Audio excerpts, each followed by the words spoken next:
You are the children of the Lord your God. Do not cut yourselves or shave the front of your forehead, your heads for the dead. For you are a people holy to the Lord your God. Out of all the peoples on the face of the earth, the Lord has chosen you to be his treasured possession. Do not eat any detestable thing. These are the animals you may eat: the ox, the sheep, the goat, the deer, the gazelle, the roe deer, the wild goat, the ibex, the antelope, and the mountain sheep. You may eat any animal that has a split hoof divided in two and that chews the cud. However, of those that chew the cud or that have a split hoof completely divided, you may not eat the camel, the rabbit, or the coney. Although, although they chew the cud, they do not have a split hoof. They are ceremonially unclean for you. The pig is also unclean, although it has a split hoof. It does not chew the cud. You are not to eat their meat or touch their carcasses. Of all the creatures living in the water, you may eat any that has fins and scales, but anything that does not have fins or scales, you may not eat it. For you, it is unclean. You may eat any clean bird, but these you may not eat: the eagle, the vulture, the black vulture, the red kite, the black kite, any kind of falcon, any kind of raven, the horned owl, the screech owl, the gull, any kind of hawk, the little owl, the great owl, the white owl, the desert owl, the osprey, the cormorant, the stork, any kind of a heron, the hoopoe, and the bat. All flying insects that swarm are unclean to you. Do not eat them.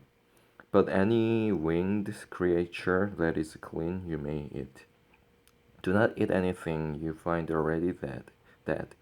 You may give it to an alien living in any of your towns, and he may eat it, or you may sell it to a foreigner. But you are a people holy to the Lord your God. Do not cook a young goat in its mother's milk. Be sure to set aside a tenth of all that your fields produce each year. Eat the tithe of your grain, new wine, and oil, and the firstborn of your herds and flocks in the presence of the Lord your God at the place he will choose as a dwelling for his name, so that you may learn to revere the Lord your God always. But if that place is too distant, you have been blessed by the Lord your God and cannot carry your tithe, because the place where the Lord will choose to put his name is so far away, then exchange your tithe for silver, and take the silver with you, and go to the place the Lord your God will choose. Use the silver to buy whatever you like: cattle, sheep, wine, or other fermented drink, or anything you wish. Then you and your household shall eat there in the presence of the Lord your God and rejoice. And do not neglect the Levites living in your towns, for they have no element or inheritance of their town, their own. At the end of every 3 years, bring all the tithes of that year's produce and store it in your towns, so that the Levites who have no element or inheritance of their own, and the aliens, the fatherless, and the widows who live in your towns may come and eat and be satisfied, and so that the Lord your God may bless you in all the work of your hands. At the end of every seven years, you must cancel debts. This is how it is to be done. Every creditor shall cancel the loan he has made to his fellow Israelite. He shall not require payment from his fellow Israelite or brother, because the Lord the Lord's time for canceling debts has been proclaimed. You may require payment from a foreigner, but you must cancel any debt your brothers owes you. However, there should be no poor among you, for in the land the Lord your God is giving you to possess as your inheritance, he will richly bless you. If only you fully obey the Lord your God and are careful to follow all these commands I am giving you today. For the Lord your God will bless you as he has promised, and he will lend to many nations, but will borrow from none. You will lend to many nations, but will borrow from none. You will rule over many nations, but none will rule over you. If there is a poor man among your brothers in any of the towns of the land that the Lord your God is giving you, do not be hurted or tight-fisted toward your poor brother.